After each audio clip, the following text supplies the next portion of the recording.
ಭಾರತದ ಆಧ್ಯಾತ್ಮಿಕತೆಯ ಮೇರು ಪರ್ವತ ಸ್ವಾಮಿ ವಿವೇಕಾನಂದರ ಜನ್ಮದಿನಾಚರಣೆಯ ಪ್ರಯುಕ್ತ ಭಟ್ಕಳ ತಾಲೂಕಿನ ಜಾಲಿಯ ಸ್ವಾಮಿ ವಿವೇಕಾನಂದ ಜನಸ್ಪಂದನ ಸಂಸ್ಥೆ ಶಿಬಿರ ಯಶಸ್ವಿಯಾಗಿ ಜರುಗಿತು. ಸಮಾಜಮುಖಿ ಕೆಲಸಗಳೊಂದಿಗೆ ಮಾದರಿ ಕೆಲಸ ಕಾರ್ಯಗಳನ್ನು ಮಾಡುತ್ತಿರುವ ಭಟ್ಕಳ ತಾಲೂಕಿನ ಜಾಲಿಯ ಸ್ವಾಮಿ ವಿವೇಕಾನಂದ ಜನಸ್ಪಂದನ ಸಂಸ್ಥೆ ಸ್ವಾಮಿ ವಿವೇಕಾನಂದರ ಜನ್ಮದಿನಾಚರಣೆಯ ಪ್ರಯುಕ್ತ ಅಂಚೆ ಇಲಾಖೆ ಸಹಯೋಗದಲ್ಲಿ ಹಮ್ಮಿಕೊಂಡಿದ್ದ ವಿವೇಕ ಸಂಜೀವಿನಿ ಬೃಹತ್ ಅಂಚೆ ಅಪಘಾತ ವಿಮೆ ಹಾಗೂ ಜೀವ ವಿಮೆ ಹಾಗೂ ಅಂಚೆ ಉಳಿತಾಯ ಯೋಜನೆಗಳ ನೋಂದಣಿ ಶಿಬಿರ ಹಮ್ಮಿಕೊಂಡಿತ್ತು.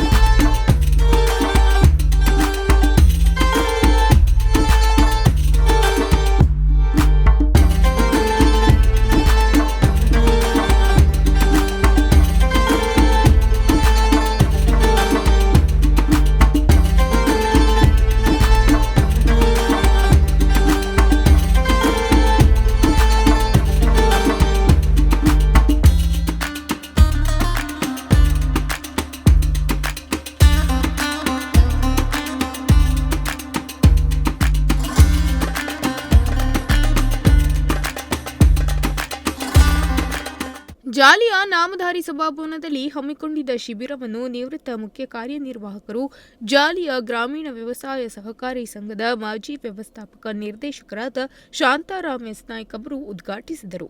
ಮುಖ್ಯ ಅತಿಥಿಯಾಗಿ ನಾರಾಯಣಿ ಎಸ್ ನಾಯ್ಕ್ ಗೌರವ ಉಪಸ್ಥಿತಿ, ಅಂಚೆ ಅಧೀಕ್ಷಕರುಗಳಾದ ಕಾರವಾರ ವಿಭಾಗದ ಧನಂಜಯ್ ಆಚಾರ್ ಇದ್ದರು. ಇವರಿಗೆ ನೆನಪಿನ ಕಾಣಿಕೆಯಾಗಿ ಭಗವದ್ಗೀತಾ ಪುಸ್ತಕವನ್ನು ನೀಡಲಾಯಿತು. ನಮ್ಮ ಕಾರ್ಯಕ್ರಮವನ್ನು ಅತ್ಯಂತ ಯಶಸ್ವಿಯಾಗಿ ನಡೆಯುವಂತೆ ಮಾಡಲಿ ಎಂದು ನಾನು ಆಶಿಸುತ್ತೇನೆ. ದಯವಿಟ್ಟು ಎಲ್ಲ ಸದಸ್ಯರು ಸಹ ಕೈ ಜೋಡಿಸಬೇಕು.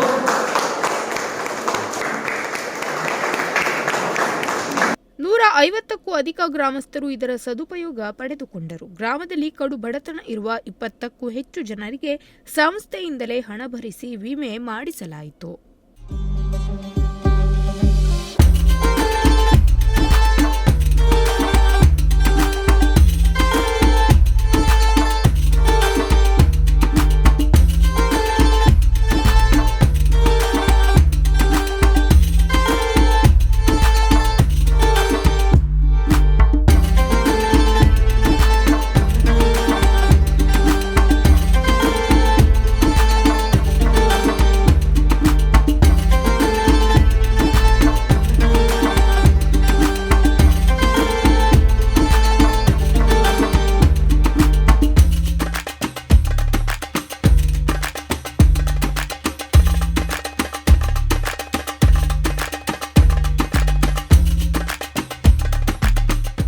ಈ ಸಂದರ್ಭದಲ್ಲಿ ಜಾಲಿ ಸ್ವಾಮಿ ವಿವೇಕಾನಂದ ಜನಸ್ಪಂದನದ ಅಧ್ಯಕ್ಷರಾದ ವಸಂತ್ ನಾಯ್ಕ್, ಸದಸ್ಯರಾದ ತಿಮ್ಮಪ್ಪ ನಾಯ್ಕ್, ಶ್ರೀಧರ್ ಕಾರ್ವಿ, ದೇವೇಂದ್ರಗೊಂಡ ವೇದಿಕೆ ಮೇಲೆ ಉಪಸ್ಥಿತರಿದ್ದರು. ಸಂಸ್ಥೆಯ ಕಾರ್ಯದರ್ಶಿ ಮಾರುತಿ ನಾಯ್ಕ್ ನಿರೂಪಿಸಿದರು.